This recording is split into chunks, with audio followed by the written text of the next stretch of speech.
Lusot ang may atraso. Ang mga resibong nakalap ngayong hapon. Dalagitang napapadalas na ang paglalayas at tila naliligaw na raw ng landas. Inilapit ng kanyang pamilya sa resibo. Pero sa gitna ng pagdulog sa lokal na pamahalaan, muling umiskapo ang dalagita. Mahanap pa kaya ang 15 anyos na si Yvonne? Mahal na mahal ka namin. Kahit anong mangyari, di ka namin bibitawan. Sinabulutan, kinaladkad, at pinagtulungan.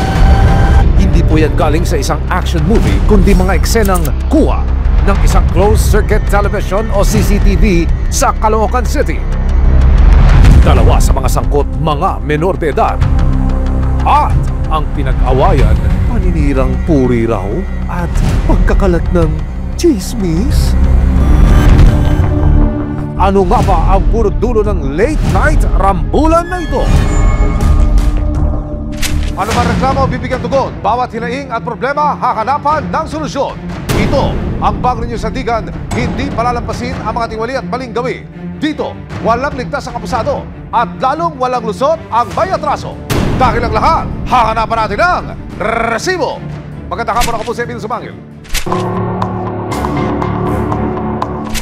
Isang buwan matapos ang huling paglalayas ng dalagita sa kanilang bahay, lakas loob na lumapit si Glenda sa resibo para humingi ng tulong sa kanyang apo na si Yvonne. Hindi nila mga tunay na pangalan. Kamusta ho yung apo ninyo? Hindi na po namin mapigilan. Lagi po siya umaalis, naglalayas. 1 week bago siya bumalik. Kung di pa ho namin hahanapin, di pa ho namin makikita, hindi ho talaga siya uuwi. Ayon kay Glenda, umabot pa raw sila sa punto noon na nagpaskil sila ng missing person nang minsang naglaya si Yvonne. Nung nawala ho siya nung nakarang Disyembre, ito po yung ginamit ninyong larawan. Opo. Nung siya ho ay pinaghahanap niyo pa. Opo. Pagkatapos umuwi pa. Nakita po namin, hindi po siya umuwi. Inanap po rin namin ulit. Tapos nakita nyo? po. Ayon sa ilan ng dalagita na si Aryan, hindi niya tunay na pangalan. Madaling araw ng September 1, 2024, ang unang beses na umalis si Yvonne nang walang paalam.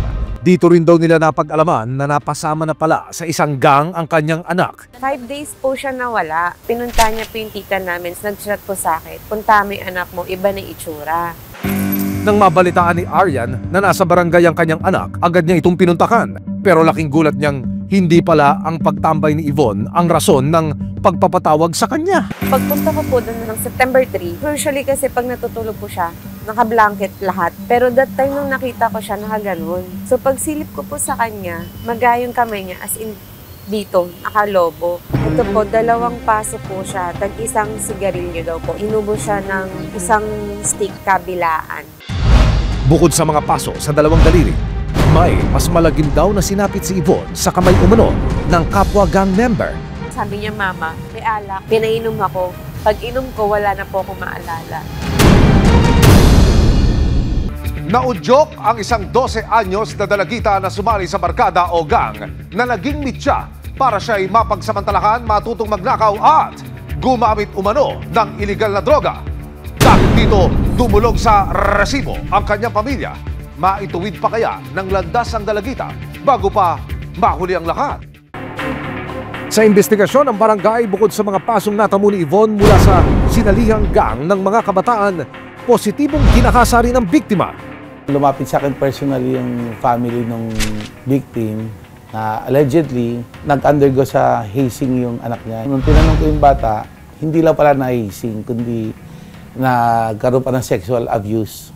Ayon sa isinagawang medico-legal ng PNP Mandaluyong, nagtamo si Yvonne ng blunt penetrating trauma. September 6 na pumunta yung magulang nung victim natin kasama yung lola. Ang gusto nila that time is mag-file ng kaso, a rape case. But the problem is hindi na bumalik yung complainant. Matapos ang ilang psychological assessment at pagtulong sa kanya ng mga otoridad noon, hindi na rin daw bumalik sa opisina ng City Social Welfare Development Office o CSWDO si Yvonne. Kaya ang hiling ng kanyang lola ngayong kapiling nila si Yvonne, ituloy na ang pagsasampa ng kaso laban sa nang abuso umano kay Yvonne. Gusto ko po sana i-ano yung kaso ituloy. Noon hong mahuli yung menor de edad na di umano ng abuso sa inyong apo, Bakit po wala nangyari doon sa complaint, doon sa kaso, doon sa reklamo? Kailangan daw po ng salaysay ng bata. Ayaw na po ng bata bumalik. Bumalik sa pulis para magbigay ng kanya salaysay. Apo. Hiling din nilang matulungan sila para matuldukan na ang paglihis ng landas ng dalagita. Hinala nila, nalulung na rin daw sa masamang bisyo ang kanyang apo. I-rehab po siya kahit po pansamantala lang para maiba lang yung niya sa buhay, mailayo lang siya sa barkada. Bakit ho? Kasi po, nakakatikim na siya ng droga, tapos hindi na po namin mapigilan. Pero January 13, 2025, ipinagbigay alam ni Glenda sa resibo na lumayas na naman si Yvonne. May bakas pa ng kanyang pagpupumilit na makalabas ng bahay. Sinira po ni kahapon. Dito po siya dumaan, ginamitan niya po ng gunting. Sa tulong ng barangay Bausi officers at mga tanod ng Pleasant Hills, sinimula na ng resibo at ng mga otoridad ang paghahanap sa dalagita. Magpakita kaya ang dalagitang pilit na pinatanggihan ang tulong na kanyang kinakailangan? Sa kuha ng closed-circuit television na CCTV video sa isang kalsada sa Pasig City, naalaman ni Aryan at Glenda kung saan posibleng nagtungo si Yvonne. Makikita ang dalagitang naglalakad papunta sa paradakan ng tricycle. Ilang saglit pa, sumakay siya at saka bumaba sa isang kanto. Pagbaba ng dalagita, naglakad ulit siya patungo sa isa pang kalsada. Yung eagerness niya makatakas, palala ng palala. Nang malaman ang posibleng kinaroroonan ni Yvonne, wala nang pinalampas na oras sa mag-ina. Kasama ang resibo at mga tanod ng barangay Pleasant Hills, sinimula na ni Aryan at Glenda ang pagsuyod sa mga kalsada at iskinita para hanapin si Yvonne. Unang pinuntahan ng mga tanod ang bahay ng kaibigan ni Yvonne. Walang inaano. Walang sinasabi. Ba't ganyan ka? Di ka naawa sa mama mo. Hindi ka sila. Binaybay rin ni Glenda at ng mga tanod ang isang hideout o tambayan daw ng dalagita kasama ang mga kagrupo. Pero maging ang mga tropa niya, wala raw ideya kung nasaan na si Yvonne. Dito po lang po ako. Kung sakaling pumunta siya rito, dapat pag-coordinate ka na lang. Sabihin mo sa amin, chat mo kami, para hindi na rin kayo na bubulabog, hindi na rin kayo nadadami. Ha? Hanggang isang lalaking lumapit kay Glenda.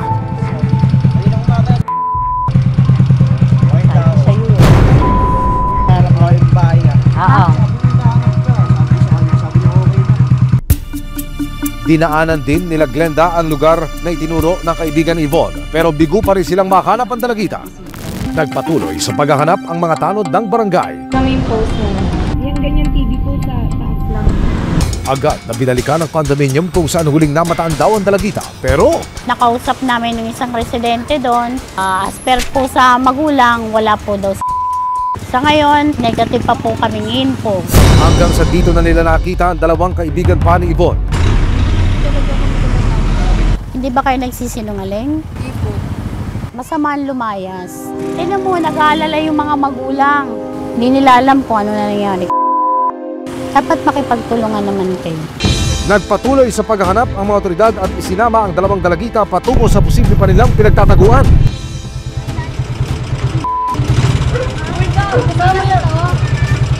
Sa kasamaang palad, hindi pa rin lumilitaw ang dalagita. Kinabukasan, pinuntakan ng mag-ina ang PNP Substation 2 para magpa-blatter para sa missing person. Sa mga oras na ito, tila na panghihinaan na ng loob ang mag-ina sa paghahanap kay Yvonne. Pero sa hindi inaasahang pagkakataon, January 18, 2025, sa wakas, nakanap na rin ng mga opisyal ng barangay si Yvonne. Sa pahintulot ng mga magulang at barangay, ikinuwento ni Yvonne kung paano siya napasama sa grupo. Parang sinabi po kasi nila sa akin na parang second family ko na daw po yun. Tapos parang ginusto ko din po. Kaya napasali po nila ako. Hinahanap ko yung love po ng family ko sa iba. Sa kalagitnaan ng pag-uusap, naging emosyonal si Yvonne at inamin ang dahilan ng kanyang pagtakas. Now to love na po kasi ako sa kanila eh. Simula po nung dumating dalawang kapatid, para pong napunta po sa kanila yung mga attention. Sana po bumalik na po yung dating ako. Sana hindi na lang pala ako nagpa-influensya sa kanila. Sana mas okay pa ako ngayon. Sa kanyang pag-uwi, nagkaroon ng pagkakataon ng mag-ina na makapag-usap. Diba pinakikinggan kita? Hindi ka napapagod na. Sana bumalik na yung dati mong trato sa akin.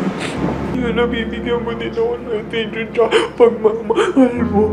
Diba sinabi ko yun sa'yo? Mas kailangan lang yung dalawa. Alam mo kasi bata sila.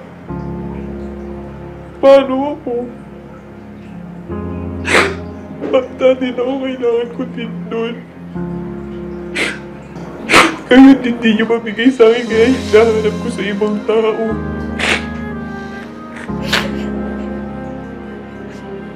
Pagod ka na, alam ko.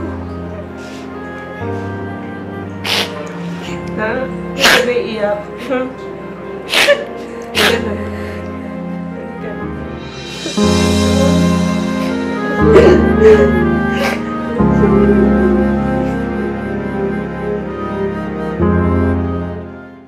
Para sa tuloy-tuloy na pag-alalay at pagtulong ng resibo sa mag-ina, January 21, 2025, nagsampa ng kasong rape ang dalagita laban sa lalaking nang abuso raw sa kanya.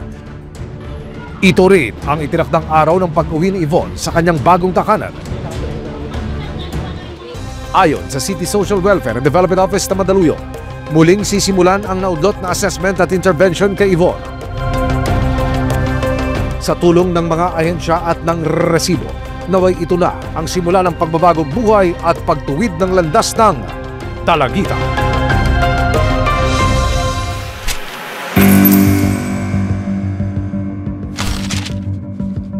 Kuha ang CCTV video na ito noong January 20, 2025 bandang alas 11 ng gabi sa Caloocan City. Makikita rito ang 15 anyos na si Sofia, hindi niya tunay na pangalan, na naglalakad sa isang eskinita. Maya-maya pa, may sumalubong sa kanyang dalawa pang babae. Ilang saglit pa, sinapak, sinabunutan, at ninudgod ng dalawang babae si Sofia. Makalipas ang 5 minuto, nagpulasan ang grupo nang dumating ang isang lalaki at umawat sa gulo.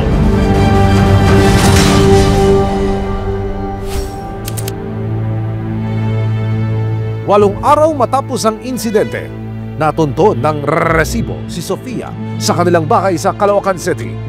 Umabsent siya sa klase dahil hanggang ngayon iniinda pa rin daw niya ang mga natamo niyang sugat at pasa. Nung pagtas po ako nila bugbugin, sumakit po yung dito ko. Tapos yung dito po sa ulo, di po makahiga ng maayos. Dahil po sa mga iniinda ko. Pinagsasabak po nila ako sa batok.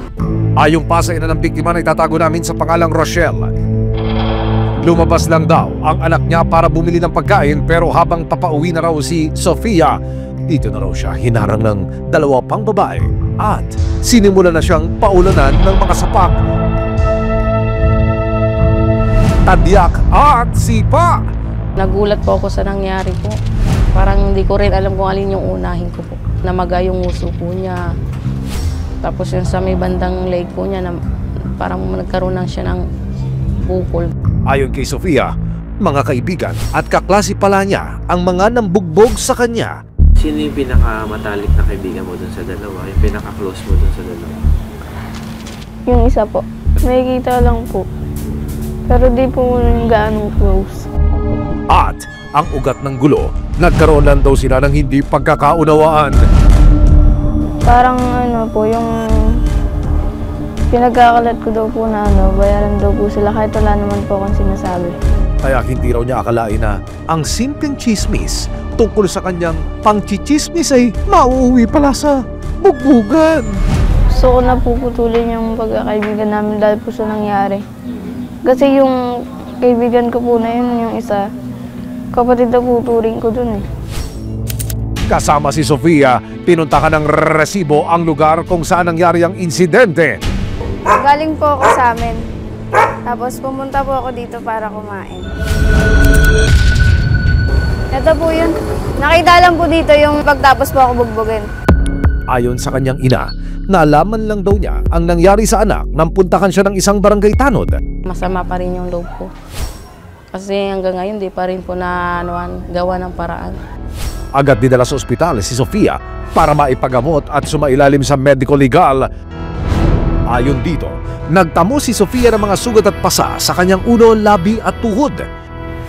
January 21, nagtungo sina Sophie at Nanay Rochelle sa barangay para magreklamo at magpablatter laban kina Martha at Carla. Gusto ko sana sa barangay na lang po kami mag-usap para malaman ko kung ano po dapat kong gawin. Kung hindi pa rin po sila pumunta ngayon, tutuloy ko po yung kaso. Ayon sa barangay, 3 beses na nilang itinatawag ang dalawang panig pero walang sumipot sa panig ni Martha at Carla. Kaya naman nagpasya na ang barangay na ipasa na sa Lupon ang reklamo. Sa Lupon kasi kung kailan lang dadating sa amin yung kaso, tsaka pa lang namin malalaman, tsaka pa lang namin maiimbestigan. As much as possible, no, ayusin na ni Kap dito para maayos na yung gusot nila. Pag hindi sila humaharap, papailan na siya ng certification to file action. Para makapanayam ang kabilang panig, sinamahan ng barangay ang resibo para matunton sina Martha at Carla. Ayon sa 18 anyos na babaeng nanakit sa video, sinisiraan daw siya ni Sofia sa kanilang lugar kaya naman hindi na niya napigilan ang kanyang galit. Ano ba work mo? Koko ka ba? Hinano niya ako. Sabi niya, kasi sabi ni ganun daw trabaho mo eh. Doon ka daw pumapaldo-paldo nga daw, ganun. Eh di syempre parang nagulat na po ako nun. Depensa rin ni Martha, ilang beses na raw niyang pinalampas ang pagmamarites ni Sofia. Kinausap ko pa siya. Sabi ko nga po, bakit kailangan mo sabihin yun, ganun, wag ka na lang magsalita ng kung ano-ano. Nakausap din ng resibo ang ina ni Martha na itatago namin sa pangalang Helen. Ayon sa kanya, hindi rin niya ginusto ang ginawang pananakit ng anak. Nagulat ako, bakit may mga post na gano'n na tinatago daw namin. Ako parang nai-stress na ako, hindi na ako nakakatulog sa gabi. Ayon naman sa ina ni Sofia, napilitan na silang i-post ang mga larawan ni Martha at Carla dahil hindi raw sila sinisipot ng mga ito sa barangay. Hindi namin po siya makita, hindi po nakikipag-ugnayan po yung magulang tsaka yung mga anak. January 27, unang naganap sa Lubon ang dalawang partido.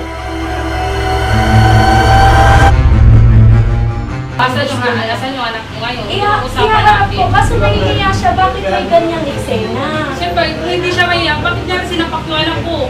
Ayun na nga, hindi ko nga ginusto. Hindi ko ginusto na may mga Hindi mo rin ganitong ako masisisi dahil anak ko yung nagbuk, halos patayin na nila. Bakit siya sinaktan?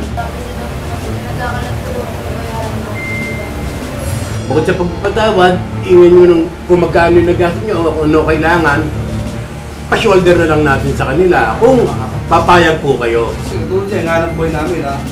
Araw-araw, nagdililit kita kami dahil lang dito. May hanap boy kami parehas eh. Dahil lang dito sa problema na to. Kaya kung gusto natin tapusin, ayusin natin. Dahil hindi magkasundo, kinabukasan, January 28, pinatawag na ng barangay chairman ang mga sangkot sa gulo. Ayon na rin sa giling na magulang ni Sofia na mapasuri ang anak. Napagdesisyonan ng magulang ni Martha at Carla na makihati sa pagpapa-x-ray kay Sofia. Kung akakuin namin yung CT scan, hindi na kayo magre-reklamo. Depende pa sa pag-uusapan kasi hindi pa tayo tapos sa ano eh. Sa isinagawang pagsusuri sa biktima ng pananakit, wala namang natamong kahit anong bali o fracture si Sofia sa ulo at leeg niya. Pasensya ka na. Hindi ko din naman alam na magkakaganito. Sana maayos natin. Okay lang po kahit magpa-areglo yung dalawa para lang po sa magulang ko. Dahil daw sa labis na stress na dulot ng mga pagdinig sa pamilya at sa mga bata, nagpasya ang magkabilang panig na magkasundo na lamang at mag-arigluhan. Magkakaroon na sila ng kasunduan na mag-aayos sila sa harap ko, magkakaroon sila ng pirmahan na hindi na sila magkakademandahan. So wala na pong mangyayaring pagbibigay ng certified to file action at ito naman ay maaayos sa pamamagitan ng kanilang magandang pag-uusap kung ano yung danyos na ibibigay sa biktima. Ayon kay Sofia, matinding trauma ang idinulot ng insidente at magsisilbi raw itong aral para sa kanya. Hindi ko po alam na ganito yung mangyayari. Sa mga bata po, mag-iingat na lang din po sila. Hindi po kasi lahat ng kaibigan totoo eh. Paghingi naman ng paumanhin ni Martha kay Sofia at kanyang pamilya. Alam ko namang mali ako sa point na nasaktan kita. Sorry po, ganun yung naging ng galit ko, na nasaktan ko po yung anak mo. Kailanman hindi solusyon ang karahasan sa anumang hindi pagkakaunawan. Wala ring naidudulot na mabuti ang pagkakalat ng chismis at paratang. Sa huli, nariyan ang mga lokal na ahensya ng gobyerno para dinggin ang mga reklamo na kailangang matugunan para mapanatili ang kapayapaan.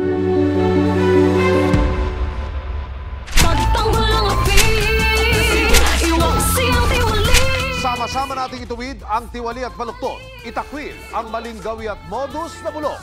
Walang ligtas ang abusado at lalong walang lusot ang may atraso. Gagawin lahat, hahanapan natin ang resibo. Hanggang sa muli, ako po sa inyong sumangit. Ebidensya, resibo!